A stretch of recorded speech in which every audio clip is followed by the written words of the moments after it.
Bismillahirrahmanirrahim. Penjajahan ekonomi asing makin sempurna.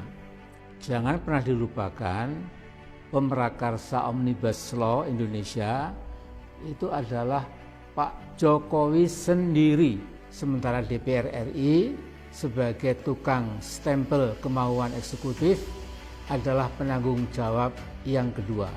Lagu miris Omnibus Law itu dinyanyikan Pak Jokowi sendiri ketika pelantikannya pada 20 Oktober tahun 2019 yang lalu, setahun yang lalu.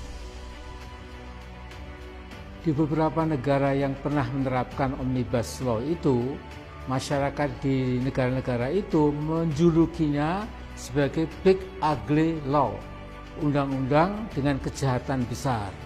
Umumnya negara-negara tersebut walaupun resminya masih memegang demokrasi, tetapi oleh banyak pengamat dan sebagian politisi, Omnibus Law atau Big Ugly Law itu sebagai praktek otoriterisme. Inilah yang terjadi di Indonesia, tetapi skalanya paling besar dibandingkan dengan negara-negara yang pernah mempraktekkan Omnibus Law itu.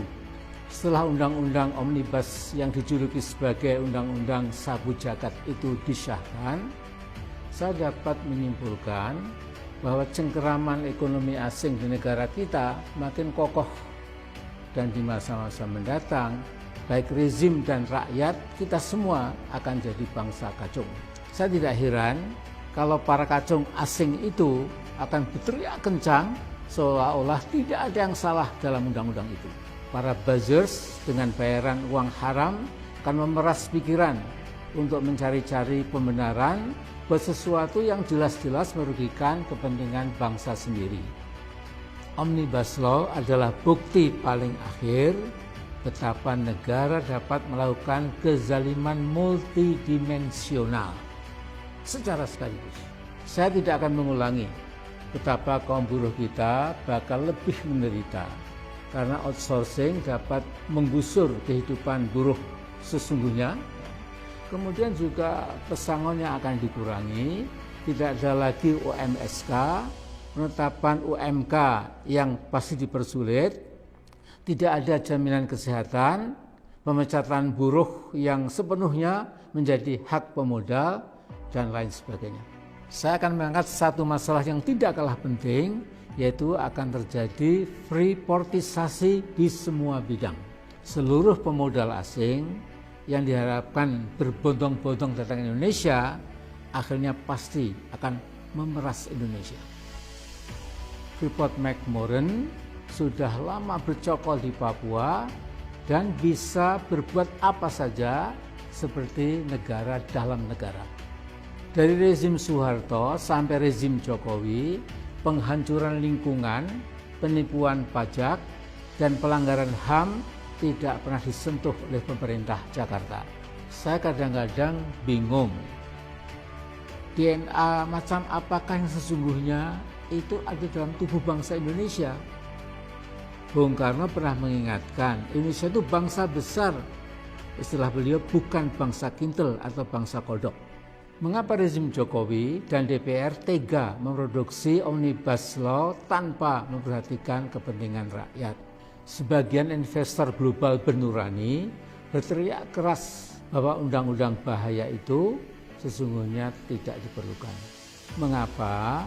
Karena akan berdampak pada kehancuran lingkungan atau ekosida, menghancurkan dan membunuh lingkungan hidup. Reuters memberitakan ada 35 investor asing yang mengingatkan Indonesia jangan nekat mengesahkan undang-undang yang diprakarsai oleh Presiden Jokowi itu. Mereka saja, orang asing, mengingatkan jangan sampai biodiversitas hutan-hutan Indonesia lenyap gara-gara AMDAL akan diterapkan secara selektif. Artinya perlindungan ekologi bukan sesuatu yang penting lagi. Nah, berkaca pada apa yang terjadi di Freeport-McMoRan, otoritas dana pensiun di Swedia, Norwegia, dan New Zealand menarik saham mereka dari Freeport. Karena apa? Karena mereka tidak tahan melihat penghancuran sistematik dan permanen oleh Freeport di Papua. Danau dan 2 sungai besar di lingkungan tambang Freeport telah mati. Dari rezim satu ke rezim berikutnya tidak ada protes, pernyataan, apalagi ancaman dan ultimatum terhadap Freeport. The ecological destruction goes on and on and on.